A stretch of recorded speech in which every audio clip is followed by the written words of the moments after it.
Okay, guys, back for part two of chapter 54. Starting with um, this picture of how, like, where the hemodialysis catheter can be seen. It's funny because one of my clinical students, she was asking me, she's like, I keep hearing fast cath, fast cath. She's like, is it this? And I actually wasn't even sure if they were actually talking about the hemodialysis catheter. And one of the other nurses I asked on the floor said, yeah, I think that's what they're talking about. So this is kind of a terminology thing that's not like always used whenever there's a dialysis catheter, but um, like also permacath or tunnel dialysis catheter. So commonly called one of the three. For me, I just go with a dialysis catheter. Um, so hemodialysis catheters,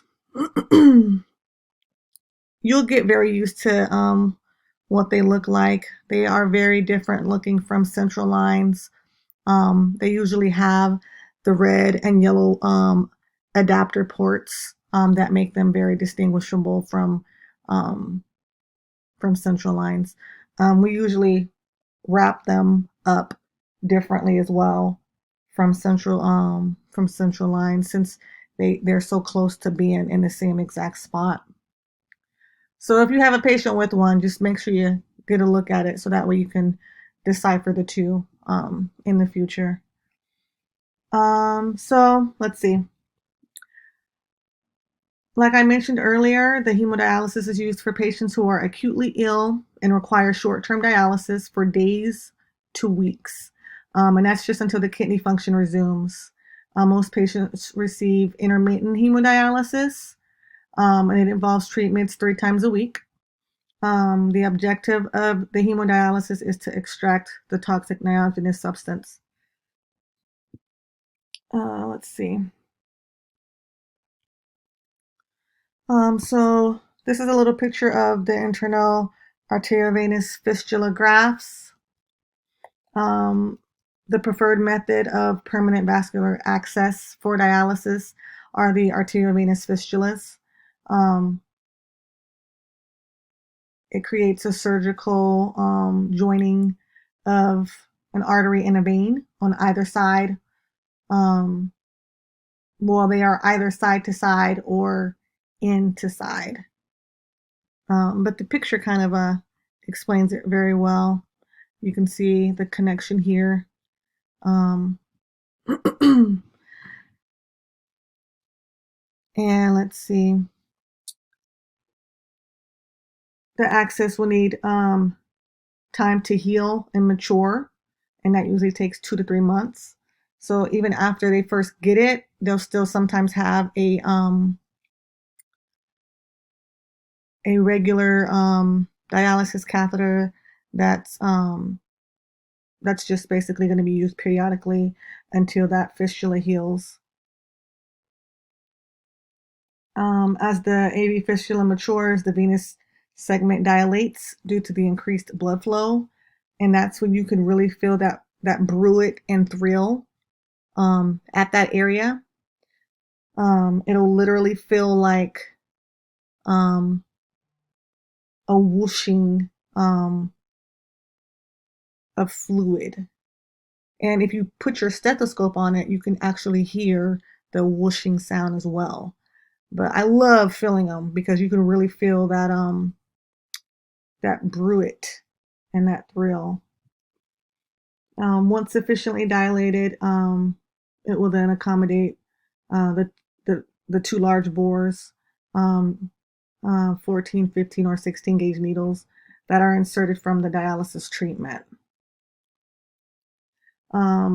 The access has the longest useful lifespan, which is why it's the best option for vascular access. Now the graft, as you see in this little section here,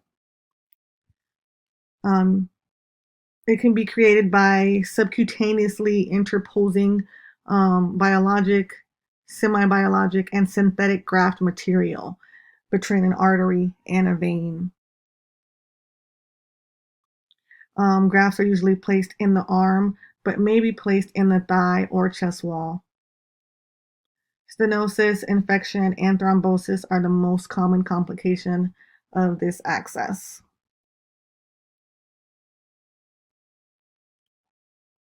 Renal replacement therapy, the peritoneal dialysis. Okay. So with peritoneal dialysis, the goals are to remove toxic substance and metabolic waste and to reestablish normal fluid and electrolyte balance. The membrane serves as a semi-permeable membrane. So ultrafiltration and peritoneal catheter. Acute, intermittent, continuous ambulatory, or continuous cyclic can be done. Complications are peritonitis, which is very emergent at sometimes.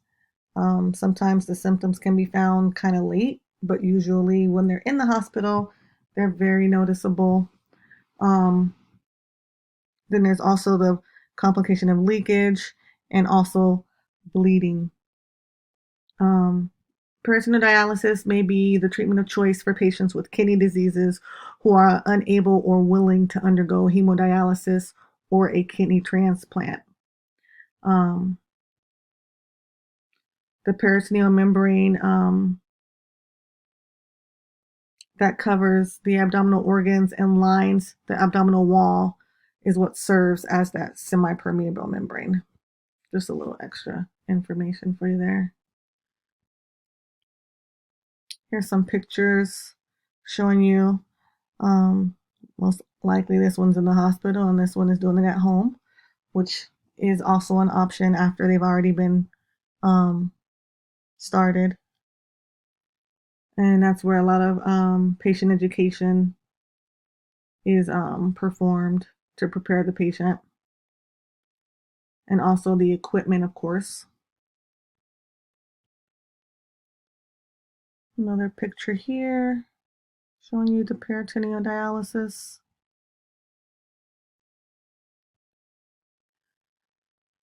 You know what? Let's go back to this one. Just to look at this picture, it kind of helps you see how the exchange happens with the dialysis because there's going to be infusion, then there's also going to be a dwell or equilibration. I can't talk. Equilibration time, and then the drainage. The dialysis is warmed to the body temp to prevent patient discomfort and abdominal pain. Um, Immediately before initiating dialysis, they use aseptic technique. The nurse assembles the administration set, and tubing is prepared with the diacylate. So there's a lot that goes into this, whether it's done at home or um, at the hospital. Okay, the care of the hospitalized patient on dialysis. Just remembering those acute complications, such as peritonitis. The first sign of peritonitis is cloudy diacylate drainage fluid, diffuse abdominal pain, and rebound tenderness that occur much later. Um, so, protecting vascular access is key to preventing infection. Assess site for patency. Carefully monitoring the fluid balance, IV therapy, accurate eyes and nose, and IV administration pump. Looking at the signs and symptoms of uremia and electrolyte imbalance, and then also regularly checking their labs. And then monitoring cardiac and respiratory status as well, which can help you to determine if they are having any kind of infection as well. Oh, excuse me. Interventions that you can do for the hospitalized patient. Monitor all medications and dosages. Address pain and discomfort. That will also key you into if there might be any kind of peritonitis going on, or if there's any leakage or bleeding. Um, Stringent infection control measures, dietary considerations, mostly because you're looking at the sodium, potassium, protein, and the fluid. Skin care, keep the skin clean, well moisturized. And then especially for those patients that may mess with that site, making sure that their nails are trimmed, and just talk to them about avoiding scratching the area. And then, of course, the catheter care.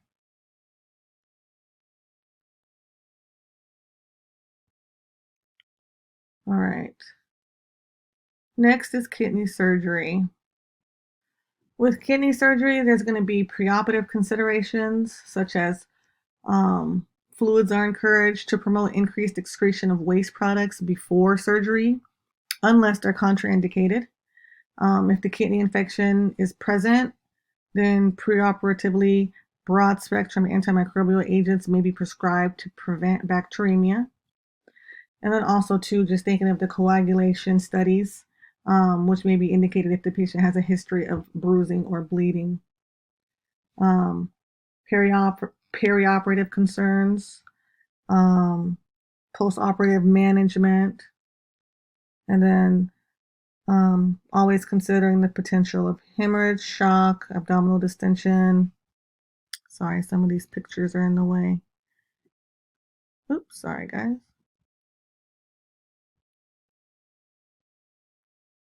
Trying to move this picture out of the way so you can read it. Abdominal distension and paralytic ileus, potential infection, and then thromboembolisms. The preoperative concerns are more so towards like knowing the surgical approach, because that way you can kind of educate the patient on any other aches and pains that they may have afterwards, because it'll be dependent on how their body is laid. It's usually going to be like flat with their arm above their head. And sometimes they'll be in that position for a while. So they'll come out and they may have some arm aches or back aches. Um, and then that way you can just kind of better explain why they may be feeling how they're feeling. Other post-operative type management stuff is just going to be dealing with chief complaint complications of the surgery. Like I mentioned, the hemorrhage, shock, because the kidney is highly vascular. Fluid and blood component replacements if necessary. Um, Abdominal distension and paralytic ileus are fairly common after the surgeries. Abdominal distension is relieved by decompression through a nasogastric tube, so sometimes that'll have to be placed. And then as far as like the thromboembolisms and stuff like that, that's why a lot of times they will use the low dose heparin therapy postoperatively. All right.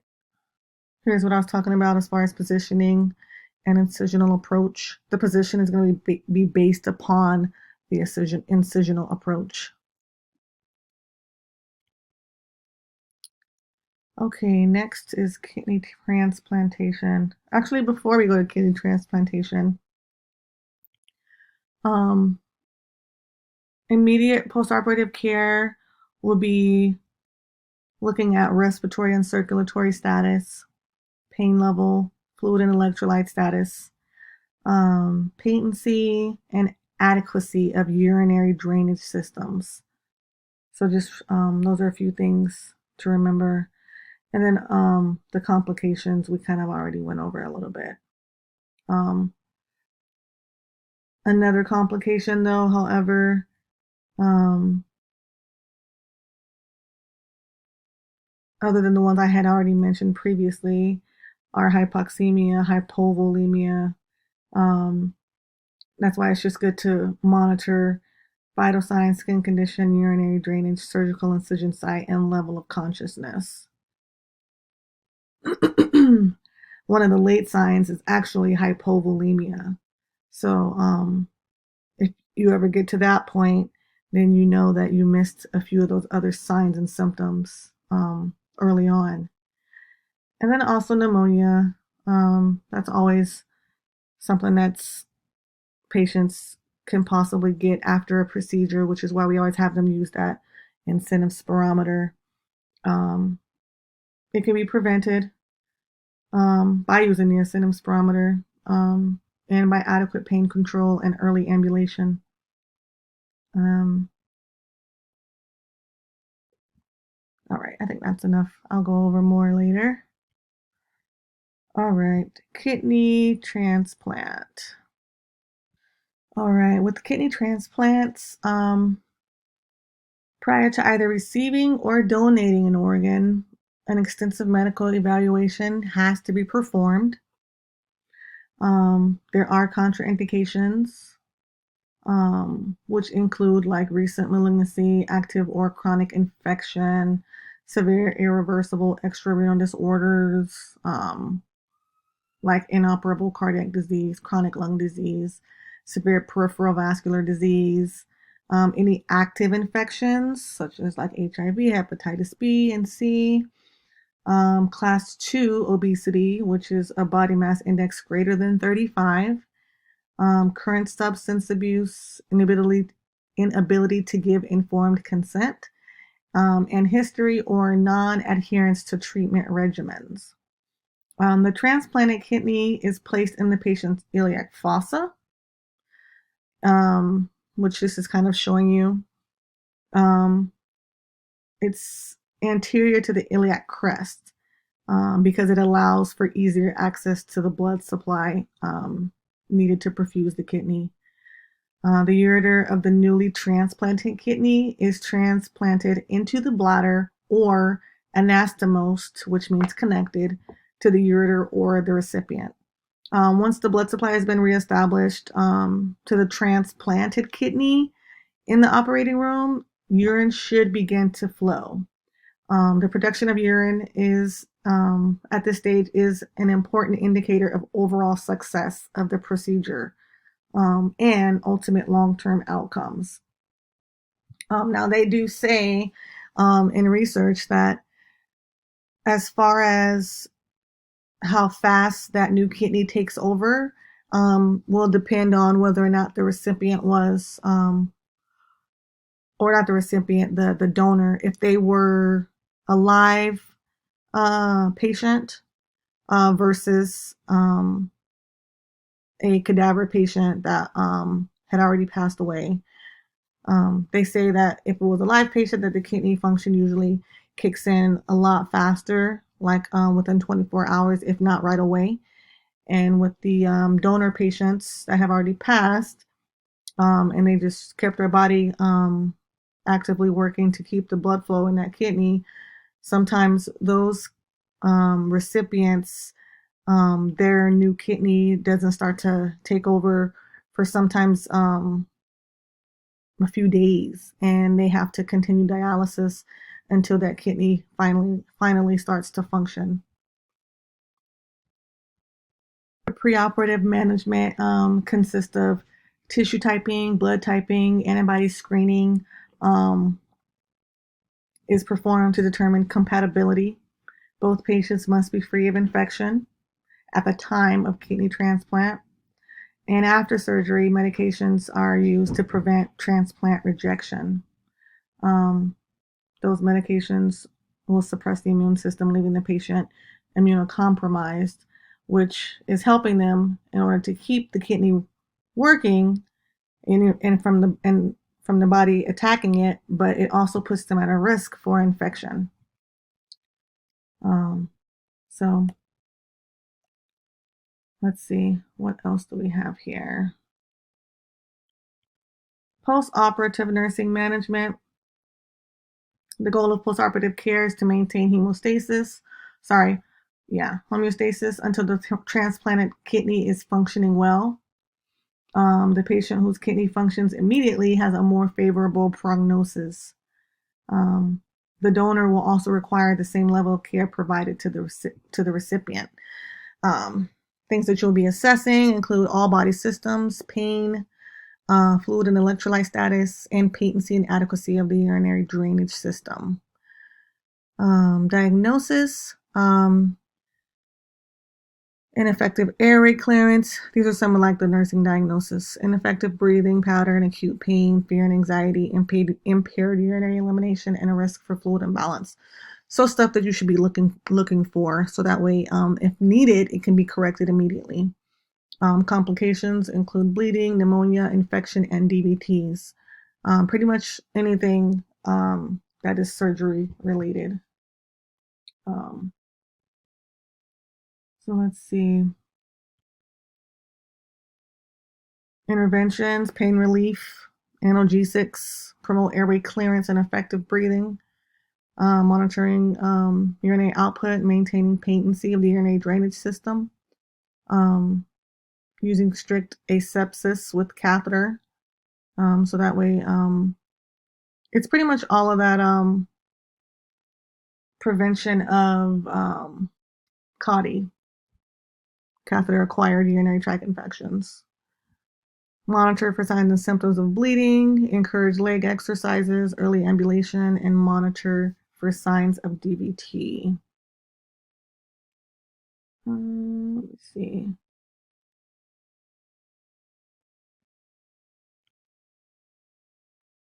All right. With patient education, I just want to add into there addressing the um, psychological concerns, because patients will have that fear of the rejection of the transplanted kidney, and that would be a fear of the patient, and or so if it was like a family donor, they'll have that fear as well. So just making sure that you take the time to talk to the patient and the donor if they had one, and the family as well, just so that they can understand the reasons for rejection and how it's not really anyone's fault per se. Um, Anxiety and uncertainty about the future and difficult post-transplantation adjustments are good to be talked about as well. And then just giving them resources that they can use um, in order to get through the beginning and middle phases after the transplant.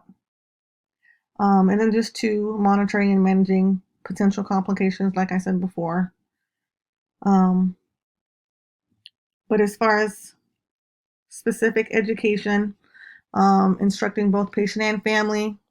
Sorry, once again, one of the pictures is right in the way. Um, just working closely with the patient and family to be sure that they understand the need for continuing immunosuppressive therapy, instructing them um, to assess for and report signs and symptoms of transplant rejection, infection, or significant adverse effects of the immunosuppressive drugs. Um, these include decreased urine output, weight gain, malaise, fever, respiratory distress, tenderness over the transplanted kidney, anxiety, depression, changes in eating, drinking, or other habits. And then also, that key thing, changes in blood pressure. Um, let's see. So those are strategies to prevent complications, looking at the signs and symptoms. Follow-up care. Patient needs to know that follow-up care after transplantation is a lifelong necessity.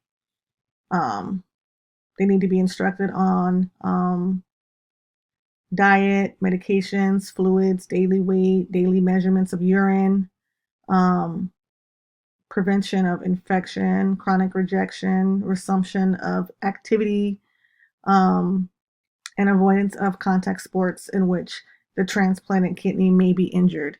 That's a huge one for peds. When they're young and they still want to play and do sports, um, for a while they can't. They have to avoid any contact sports. Um, And that's really sucks for a lot of the young kids at that time when you have to explain that to them and the family. Let's see. Additional problems, possible malignancies. Patients receiving long-term immunosuppressive therapy are at higher risks for cancer. So that sucks. The nurse reminds the patient of importance of health promotion and health screening, because they're going to have to be continually screened for the rest of their life. Provide them information on local transplantation support groups. That can be very helpful to relieve some of that stress and anxiety when they're around other people who have also been through what they've been through, and they can talk. Let's see. I think that's pretty much it. So there was a lot to cover. A few things may have been left out, but um, I will definitely go over everything in more depth during our lecture. So make sure you guys have your questions ready whenever when we do have our actual lecture. All right, thanks.